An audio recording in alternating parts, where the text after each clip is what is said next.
Hey, homeschoolers. Preparing for retirement from any career is important, but preparing for the end of your homeschool career is vital. Wherever you are in the journey, it's not too early to plan for life after homeschooling.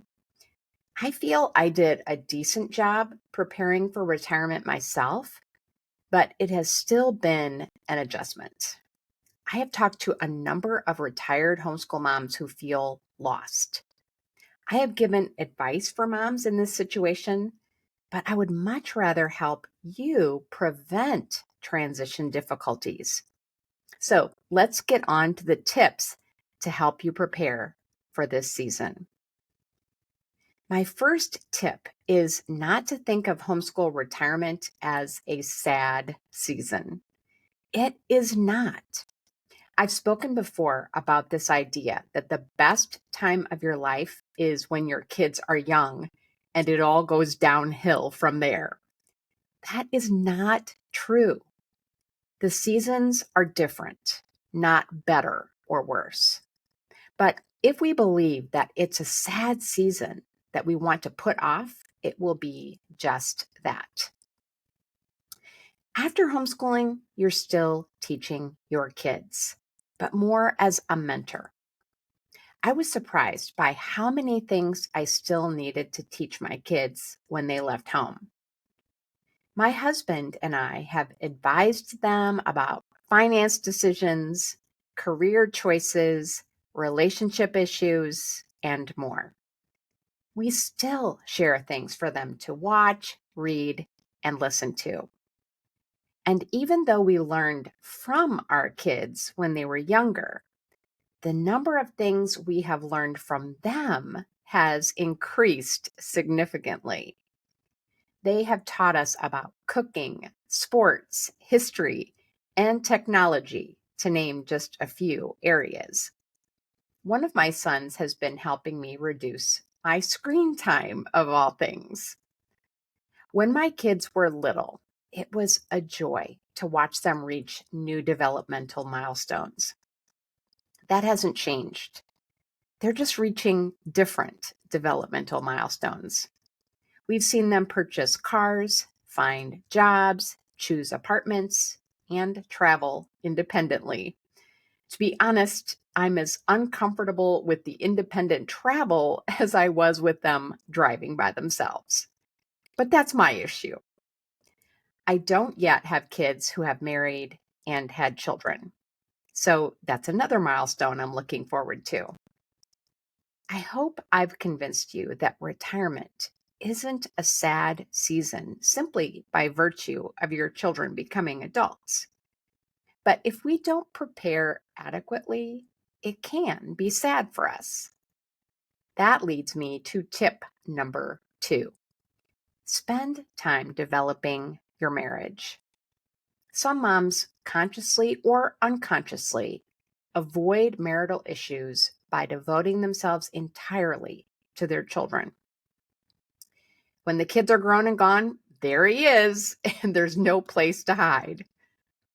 I'm thankful that my husband and I have grown closer in this season of retirement. We have more time together. We can talk more openly and for longer periods.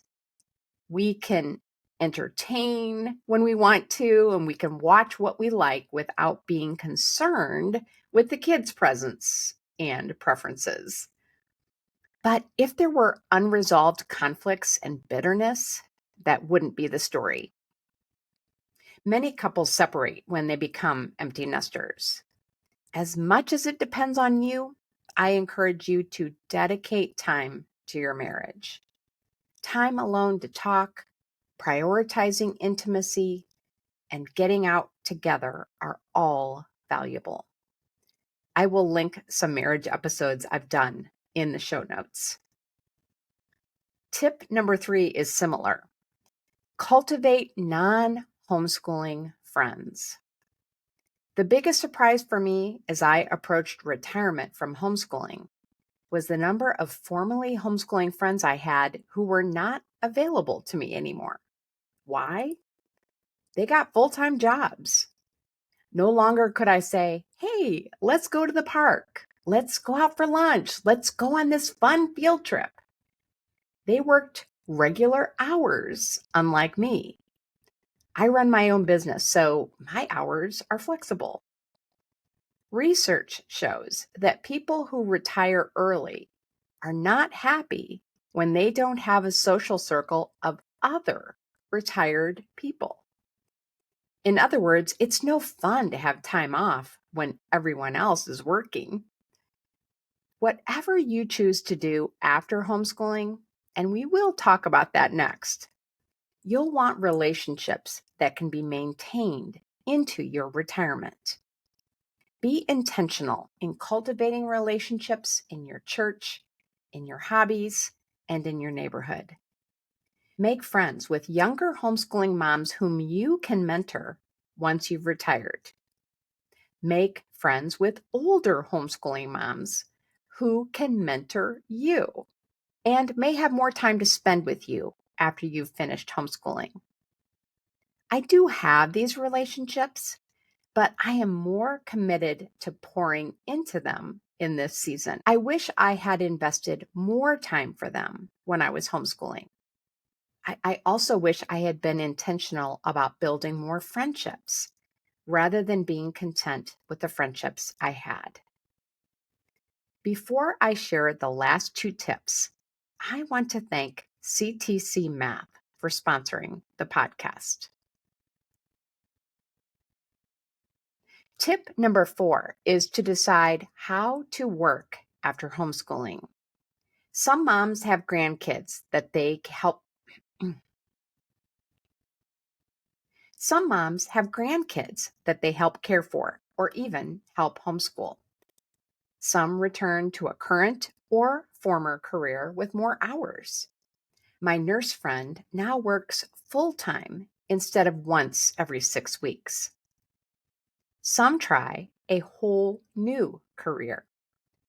Another friend of mine took a counseling position even before graduating her youngest. Others dedicate themselves to serving. They help in their local homeschooling co-op, or they volunteer at church or for a charity that's important to them. Still others start a business that they have long been interested in trying. If you know what you'd like to do and your kids are old enough to do some independent learning, you can start preparing for future work now. Take classes.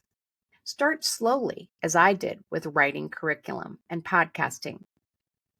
Get involved in volunteer work very part-time. Do something so you don't have that deer in the headlights experience when your baby graduates. Spend time thinking about and planning for your future work, and you'll find yourself looking forward to it, even though you'll miss the homeschooling years. Tip number 5 is to explore new hobbies. One of my greatest joys in this season is to see my kids develop their interests. A joyful life is a learning life. Just because you won't have assigned K through 12 lesson plans doesn't mean the learning adventure is over. You can take the art class. You can go on a field trip with your husband or a friend. Read the fascinating book. And if that sounds wonderful, please don't wait until you're retired. We need to be learning for our own mental health and as an example for our children. Have a family discussion about how you can make time for your hobbies. I brought my daughter to scrapbook at my friend's house. I took piano and tennis lessons with my kids. My husband helped out so I could go to blogging conferences, a hobby of mine before it became a business. If your schedule is so packed that there is no time for you, consider hiring help to teach, clean, or transport kids. Have older kids learn to drive so they can take kids or themselves to practices. Prioritize family activities over solo ones and eliminate activities that are stealing your sanity. That's hard to do, but so is not having time to recharge. Ask yourself if you want your kids to spend their family time the way you are, to give yourself some perspective. Retirement has not been a sad season for me. It's been joyful, in large part because I've planned for it. I've invested in my marriage, so my husband and I enjoy spending time together in this season. I also have some non-homeschooling friends, and I'm committed to planning regular get-togethers with them. I want to make new friends in a small group at my church as well. I am obviously still running a business after homeschooling. People often ask me if I plan to quit now, and the answer is no. I love writing and speaking and learning more about business every day. I still feel called to help homeschoolers enjoy this blessed life. Finally, I am dedicating more time to hobbies I started before retirement. I am going to play tennis and pickleball weekly this fall. And though my best scrapbooking buddy is moving, we will continue to craft together on FaceTime. As you prepare for homeschool retirement using these tips, I think you will find yourself enjoying this current season of homeschooling even more. If you enjoyed this episode, I would love it if you would share it with another homeschooling mom who is facing retirement. Thanks again to CTC Math for sponsoring the podcast. Find the links to CTC Math and others I mentioned in this episode in the show notes at homeschoolsanity.com/retirement. Have a happy homeschool week.